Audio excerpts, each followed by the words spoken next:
presiden yang dalam waktu 2 hari sudah menjadi ketua partai. Ada juga satu parpol yang memboyong seluruh keluarganya untuk mencalonkan diri menjadi anggota dewan. Dan dulu ada juga satu keluarga mulai dari anak, istri, suami, bahkan ibu tiri menguasai satu wilayah di Indonesia. Ini yang kita sebut sebagai dinasti politik. Tapi dinasti politik ini apa sih dampaknya bagi demokrasi Indonesia? Dan apakah masyarakat sadar mengenai adanya dinasti politik? Mari kita tanya pendapat warga. Karena itu memiliki potensi untuk terjadinya konflik kepentingan. Seperti yang kita ketahui bahwa kalau misalnya ada dinasti politik, itu bisa merefer kepada penyalahgunaan wewenang dari pihak yang memiliki power untuk dapat men-trigger terjadinya dinasti politik di Indonesia. Pasti banyak kepentingan yang di atas ya. Ketika yang di bawah ingin bersuara, pasti akan berbeda dengan yang di atas. Jadi banyak campur tangan, tidak ada kemurnian, normalisasi, jadi lebih ke seperti boneka ya, dia lebih diatur seperti itu. Semua warga negara berhak untuk mengambil posisi-posisi politik, tetapi yang namanya dinasti itu menjadi benalu dalam alam demokrasi. Karena akan terjadi monopoli oleh sekelompok orang, oleh sekelompok anak bangsa. Untuk itu kita berharap bahwa luka lama Orde Baru tidak lagi diulangi, karena itu bagian dari proses benalu politik yang namanya benalu demokrasi yang namanya dinasti politik itu sendiri. Apapun bentuknya, niat apapun yang namanya dinasti tetap tidak sehat dalam alam demokrasi. Kesadaran masyarakat atas adanya dinasti politik di Indonesia cukup tinggi.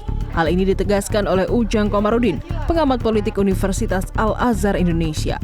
Menurutnya, meski masyarakat sudah sadar adanya dinasti politik, namun tidak memiliki daya untuk mengekspresikan atau mengutarakan penolakannya. Jadi dinasti politik pun tumbuh dengan subur. Jadi dinasti yang tumbuh berkembang di Indonesia ini dari berbagai macam daerah dan wilayah itu menghadirkan kader-kader atau dinasti-dinasti yang memang dia anaknya, mohon maaf ya, keturunannya gitu ya, yang karbitan, tidak didesain, dirancang dengan baik, misalkan dengan kaderisasi yang lama di partai, berdarah-darah, berkinerja bagus, ada ukuran standar parameter ya, kemampuan di partai itu berjenjang. Ini kan tidak. Semua dilakukan serba karbitan, serba instan gitu, sehingga menghasilkan dinasti politik yang mohon maaf tidak punya kemampuan yang bagus untuk bisa mengelola daerah maupun bangsa ini. Perjalanan politik dinasti Indonesia tak lepas dari warisan Orde Baru. Ujang menjelaskan, jika Orde Baru melanggengkan kekuasaan dalam lingkup keluarga dan kroninya dengan mengontrol ekonomi, di era sekarang justru terjadi hampir di semua lini. Menempatkan kerabat-kerabat untuk menduduki jabatan dan menggunakan posisi politik untuk melanggengkan kekuasaan. Korupsi, kolusi, dan nepotisme pun ada dari tingkat nasional hingga tingkat desa. Sebagai negara demokrasi, partai politik seharusnya jadi corong aspirasi warga. Namun, pada kenyataannya justru jadi kendaraan keluarga politikus dan pengusaha untuk mencapai jabatan tertentu. Berkuasa selama 32 tahun membuat Soeharto dan keluarga cendana memiliki kekuasaan tak terbatas. Namun selama berkuasa, Soeharto hanya menunjuk satu anaknya, Siti Hardiati Rukmana, sebagai Menteri Sosial Kabinet Pembangunan 7.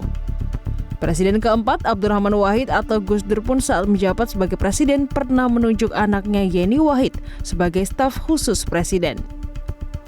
Megawati Soekarno Putri, mantan presiden kelima yang juga ketua umum PDIP, tidak lepas dari praktik dinasti politik. Anaknya, Muhammad Prananda Prabowo, saat ini menjabat sebagai ketua bidang ekonomi kreatif DPP PDIP, dan Puan Maharani yang pernah menjabat sebagai anggota DPR pada 2009, Menko PMK di tahun 2014, dan saat ini sebagai ketua DPR RI. Presiden keempat, Susilo Bambang Yudhoyono, kedua anaknya pun terjun ke partai politik. Agus Harimurti Yudhoyono, mantan perwira TNI Angkatan Darat ini mengawali debutnya di politik dalam pemilihan Gubernur DKI Jakarta tahun 2017. AHY kini menjabat sebagai Ketua Umum Partai Demokrat, partai yang didirikan oleh SBY. Tak mau ketinggalan, sang adik pun Edi Baskoro atau Ibas terlibat dalam politik dan saat ini sebagai ketua fraksi Partai Demokrat DPR RI. Selain fokus membangun infrastruktur, Presiden Joko Widodo pun turut membangun dinasti politik. Anak-anak Jokowi pada awalnya mengatakan tidak berniat terjun ke partai politik. Namun kenyataannya, Gibran Rakabuming kini menjabat sebagai wali kota Solo. Menantu Jokowi, Bobi Nasution sebagai wali kota Medan, dan anak bungsunya Kaisang Pangarep yang baru 2 hari bergabung ke PSI langsung bertahta sebagai ketua umum PSI. Menegaskan kekuatan dinastinya, adik ipar Jokowi yaitu Anwar Usman bukan main-main. Ia adalah ketua Mahkamah Konstitusi.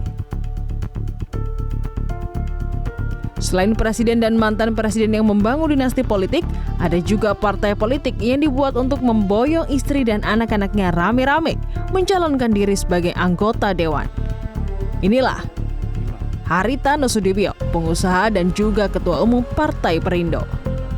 Soal keluarga yang sangat sukses membangun dinasti politik adalah Ratu Atut Khosyah, yang keluarganya kini menguasai wilayah Banten, Pandeglang, Serang, Tangerang sebagai kepala daerah dan juga anggota DPD.